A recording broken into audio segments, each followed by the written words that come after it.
काल नगरपालिकांचे निकाल लागलेले काय प्रतिक्रिया तुमची? अपेक्षेप्रमाणेच आम्हाला यश मिळालं, पण काही ठिकाणी आम्ही जागा मिळवून सुद्धा नगराध्यक्षपदी विराजमान होऊ शकलो. अशी एक दोन ठिकाणी आमची या ठिकाणी गलफत झाली.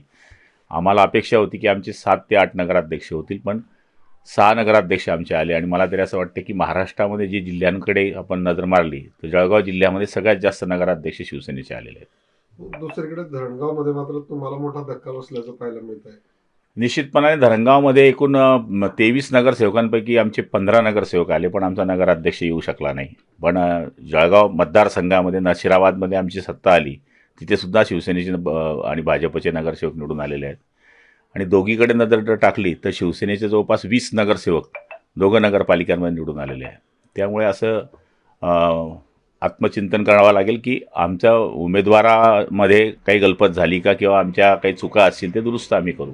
राज्यामध्ये मवियाचे या ठिकाणी शिवसेना शिंदे सेनेच्या बेरजेटके सुद्धा उमेदवार विजयी झाले नाही असं शिंदे म्हटलेले.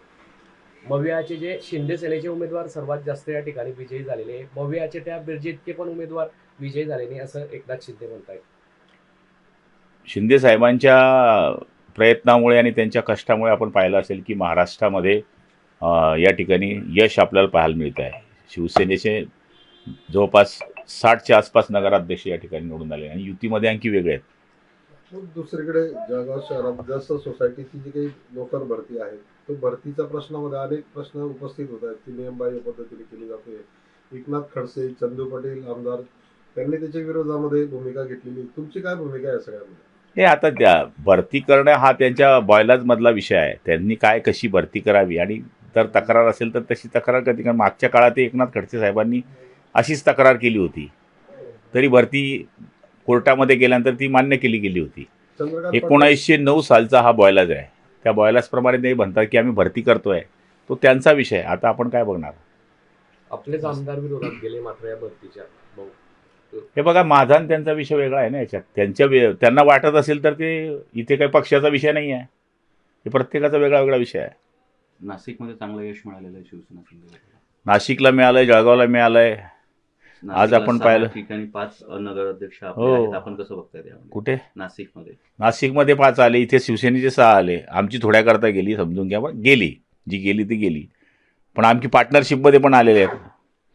आज आपण बघत असाल तर नशिराबाद आमच्या पार्टनरशिपमधले आलेले नाही. म्हणजे जर सगळीकडे आपण धरणगाव शहरामध्ये 15 नगरसेवक येऊन आमची 4 नगरसेवक फक्त 50 मताच्या अंतराने पडलेले. काही एक सीट तर 6 मतांनी पडली, एक 20ने, एक 40ने, एक 79ने अशा सीट पडल्यात.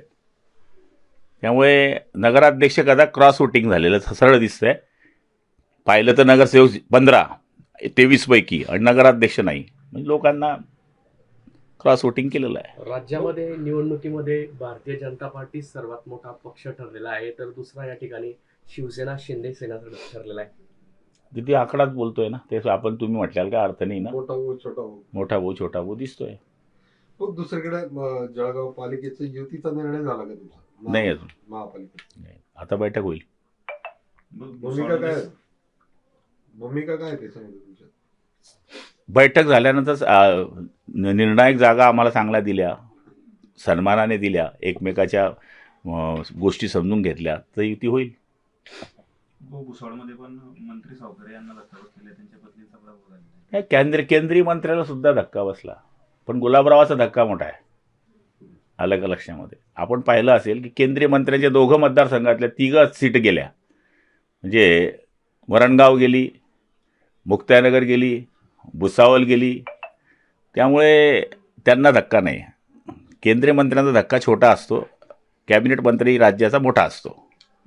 त्यामुळे सगळ्यांना धक्के बसले. आता अनिल भाईदास पाटील यांनाही धक्का नाही म्हणणार का आपण?